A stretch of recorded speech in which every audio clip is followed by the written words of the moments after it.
Oh, Dios mío. Hola, senors and senoritas, and welcome back to the long-awaited return of Comics on the Can. This is a very special edition of Comics on the Can, and if you are not familiar with this program, this is a place where I come to you in my most personal places and give you top 5 lists pertaining to comic books and comic book related media. What makes this edition so special? Well, after reading through the solicitations for 2015 comic books, I started thinking, let's take a look back at 2014. This edition, I'm going to give you my top 5 favorite ongoing series that continued over in 2014, as well as my top 5 new series that began in the year of 2014. Another year gone, but let's take a look as we remember the year of our Lord, the year of this mustache, 2014.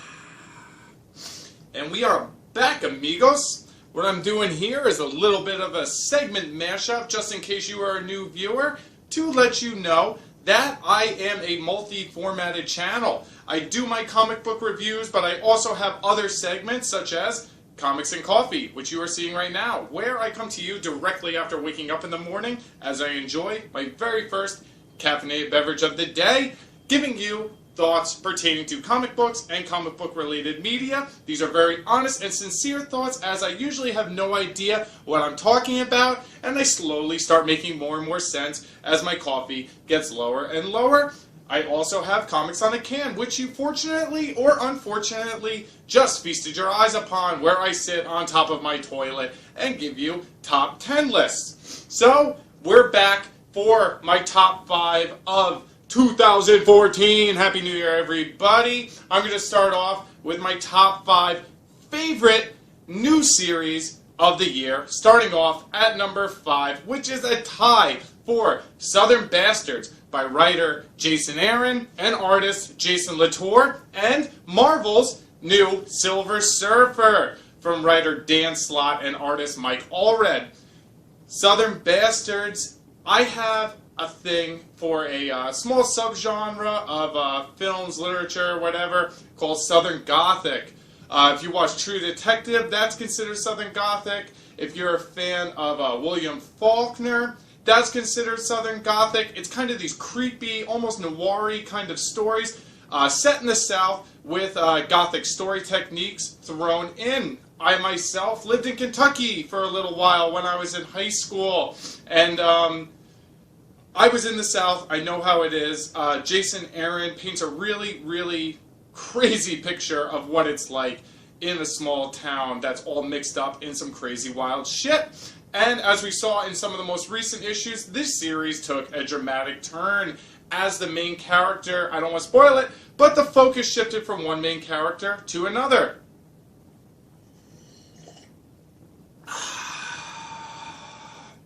Silver Surfer by writer Dan Slott and Mike Allred from Marvel Comics is a really fun, wacky, cosmic adventure. Mike Allred is one of my favorite artists in the game. I was a big fan of Madman. I really loved the Matt Fraction FF run that he was a part of. I love like pop art. I love that kind of 60s throwback stuff, and it's a fun story. We don't get a ton of like fun, good-hearted stories really from the big two all the time. We've seen a few recently since FF was sadly ended last year. This is a really nice thing for me. Number 4 is Deadly Class from Image Comics. Writer Rick Remender and artist Wes Craig. As you can probably fucking tell by my intros, I am a big fan of punk rock. This series has a really cool 80s punk rock tone set in San Francisco, one of my favorite cities in this world. It's a really kind of personal tale, I feel, for Rick Remender.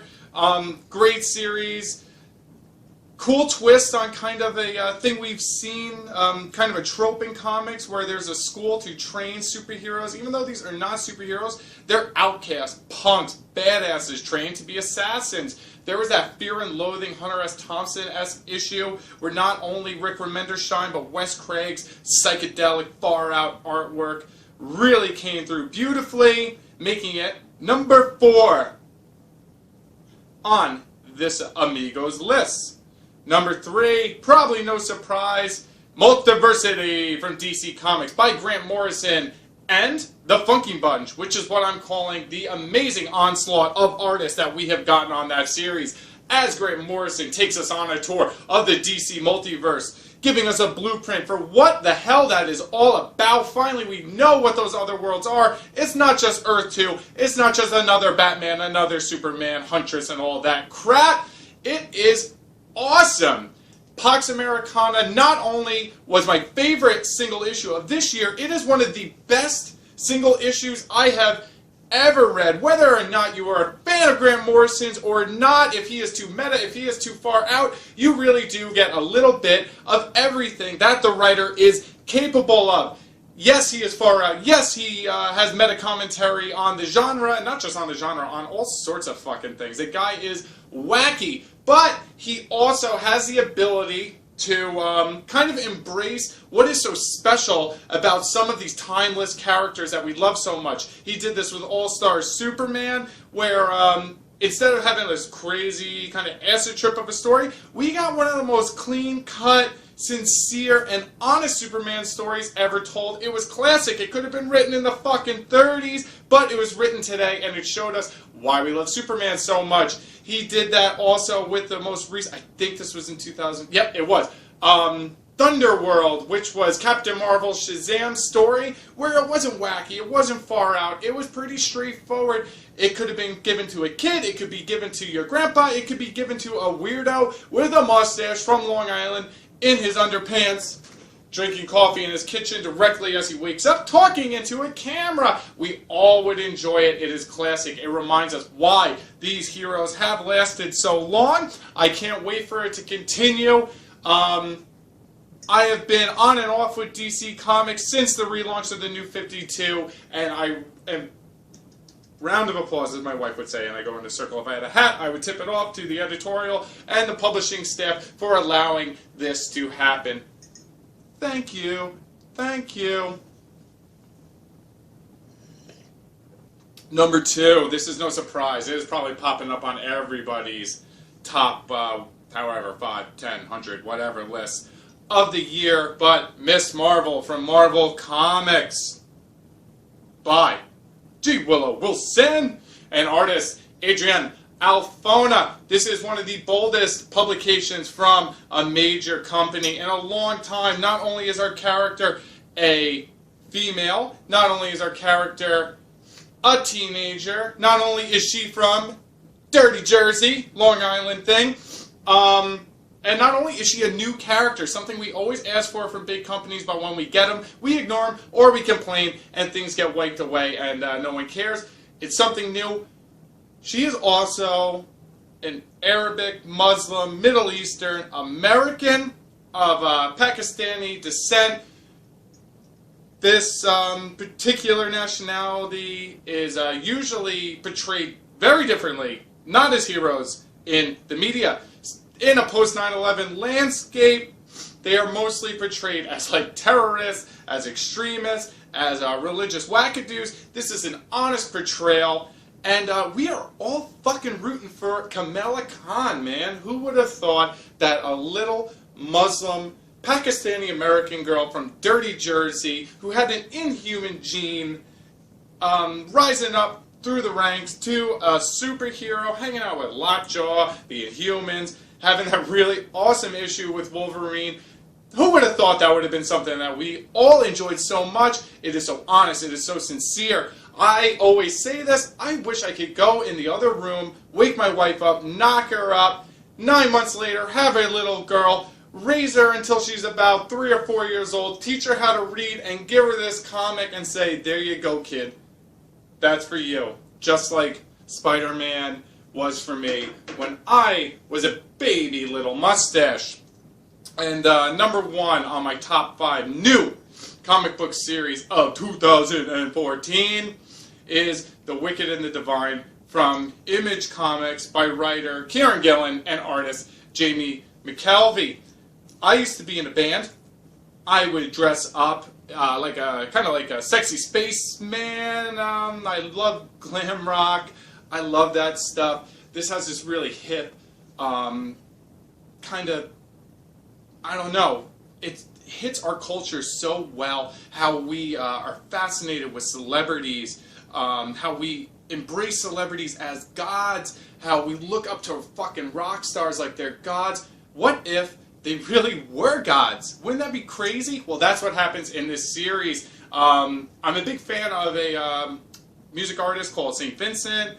A lot of the characters in this book remind me of like St. Vincent, David Bowie, Florence and the Machine, stuff that I'm really into. This really embraces the zeitgeist of people my age, in their mid-20s to their 30s, you know, the cool youth of today, our zeitgeist, our counterculture. Being on Long Island, I'm very close to Williamsburg, Brooklyn, all the stuff that's happening there. And this is a great series from a great team. I've loved everything they put out. Phonograph is great. This feels kind of like a unofficial surrogate sequel to Phonograph, and as far as tone and theme and all of that stuff. Is a beautifully drawn comic. Jamie McKelvey always impressing me. The character designs from McKelvey have been beautiful. Look at Carol Danvers. Look at the Young Avengers. That was a great fucking series that ended New Year's last year. Their comics, this team has a pulse. It's got this rhythm, and being about music and musicians and stuff like that, the rhythm is really important. I scratched my nuts there. It's amazing stuff. So there you have it, guys. Those are my top 5 favorite new comic book series of the year 2014 as we look onward to the year of 2015. I can't wait to see where these go. There's a lot of honorable mentions that I'm not going to get into, but let's talk about them in the comments below. Let me know what you think, and let's go take a seat. I'm running out of breath. I'm almost done with my coffee, but I'm going to finish on my couch, and we're going to look at the top 5 best ongoing series from 2014 that have continued over from previous years.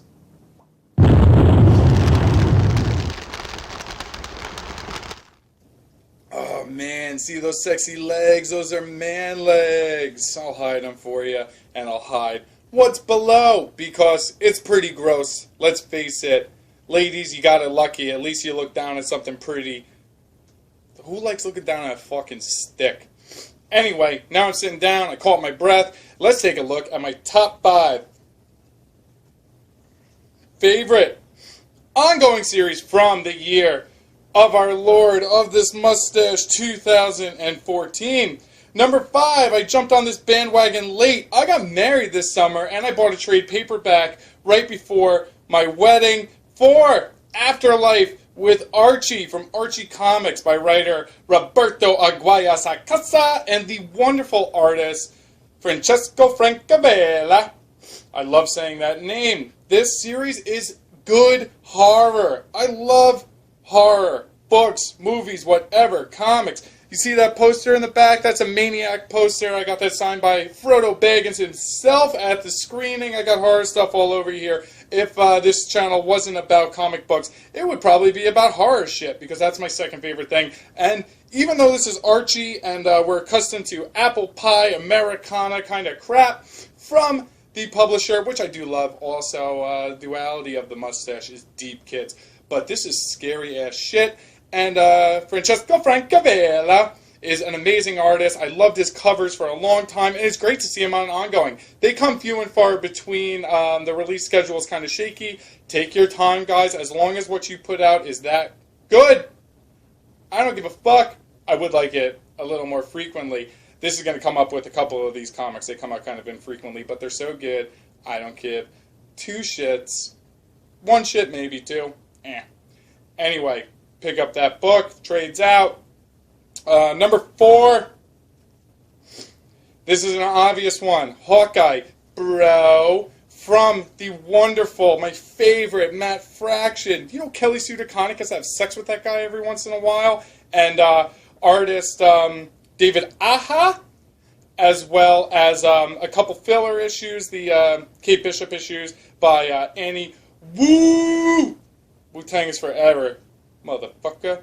Hawkeye really was a game changer for comic books. I feel like a lot of books from the major publishers are taking after the Hawkeye method. We're getting a bit more levity in comic books.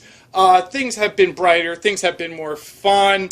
The spirit of Hawkeye is felt throughout all of comics. It is my favorite, I'll say it, it's my favorite superhero publication from the big two in decades. I love it so much. It's coming to an end soon. All good things must come to an end, and I look forward to everything that Matt Fraction will be doing. I can't wait to see more of David Aja and Annie Wu. Great. Fit right in. I loved seeing a bit of change as Hawkeye and Kate split. And we see Kate in California with a different artist, and we see Hawkeye, bro, in Brooklyn.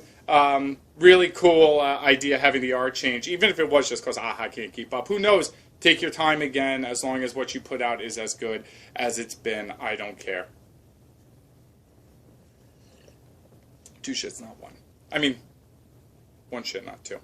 Number 3 is East of West from writer Jonathan Hickman and artist Nick Dragotta, the team who were on FF previously when Hickman was on Fantastic Four. A lot of my books, as you notice, are from Image Comics. I think they are the best publisher in the game. I love the creative freedom that they're giving these writers and artists. It's giving us a lot of diversity and some great output. This is a golden age of comic books because of creator-owned properties and companies like, company being Image, being able to do what they're doing, letting them do their thing, letting creators do their thing. East of West is really weird. If you miss an issue, you are lost. I love Westerns. I love Japanese films and Japanese folklore, films by Akira Kurosawa and stuff, and Westerns from all the spaghetti stuff, especially the Italian stuff. And I love surrealism cinema, such as filmmakers Alejandro Jodorowsky, movies like Holy Mountain and El Topo. East of West reminds me of if Jodorowsky actually did Dune, but set it in the world of El Topo, a Western with a Star Wars kind of vibe, with a lot of like biblical kind of symbolism going on. Judgment Day, end of the world, apocalypse, death personified as this cool figure on weird metal horses. Really cool stuff. Hickman, I've said it before, is a master of long-term storytelling techniques, and he's doing a great job over in East of West from Image Comics. Number 2, this is, I'm not going to spend a lot of time on this, Saga. Brian K. Vaughan is, or the kids call him BKV, and wonderful art and colors from Fiona Staples. If Romeo and Juliet and Star Wars had a baby and the output spawn was better than both of them, it would be Saga. You can give this book to anyone, comic book reader or not, science fiction fan or not. They will like it. It's weird. They push the envelope of what's allowed in comic books. It could not be done, this story, in any other form of media and be this good. It would never be allowed. Fiona Staples setting up this world building stuff with her art. Saga's literally the best. And I can't speak higher of it, and neither can anyone else. If you know anything about comics or follow them, you have heard or been singing the praises of Saga. And let's go. Number one. Sex Criminals by my man Matt Fraction and artist Chip Zdarsky. This book is so funny. Image Comics again, knocking it out of the park with that little fucking lame bunt there. Knocking it out of the park. This book is hilarious. I have not laughed this hard reading a comic book in a long time. Not only is the book hilarious, the creators are so fucking awesome and funny, and they're having so much fun with it, and it shows. It is so great. I love it. Fractions, Zdarsky, Can't Speak Higher of Sex Criminals. And not only is the concept of the book hilarious, where two people who are in love, when they have sex and they come on each other or in each other or whatever, it stops time, literally stops time. They are in their own little, they call it cum world or whatever, and they can do whatever they want and frolic around as everybody else is frozen.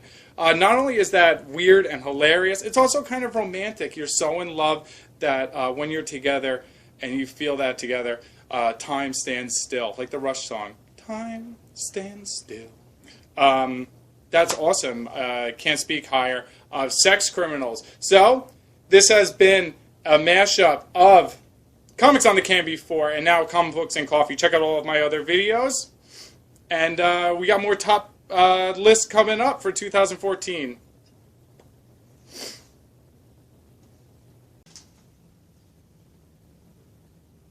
Oh, God, I spent so much time with this thing. I feel like I'm going to have to give it a name by the end of this.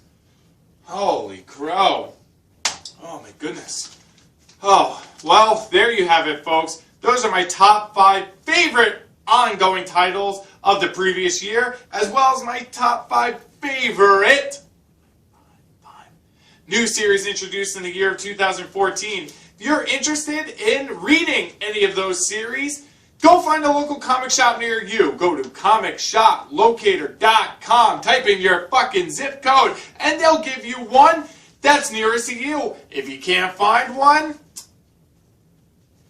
and you really have to, just download your comics digitally. I use the Comixology app. It is available for Android and iOS marketplaces. And if you're really lucky and you really feel like it and you want to pay $0 because you're curious just to see what it's all about, please check out your local library. Knowledge is power, and they have a great selection of stuff. I want to thank everyone who stayed with me this year. I've only been a channel for a year and a half, but 2014 was a year of the mustache in this hombre's calendar. I got a great New Year's resolution for all of you, and it will help, it will free you, it will make you a better person. Your New Year's resolution: grow a goddamn mustache. God bless America. God bless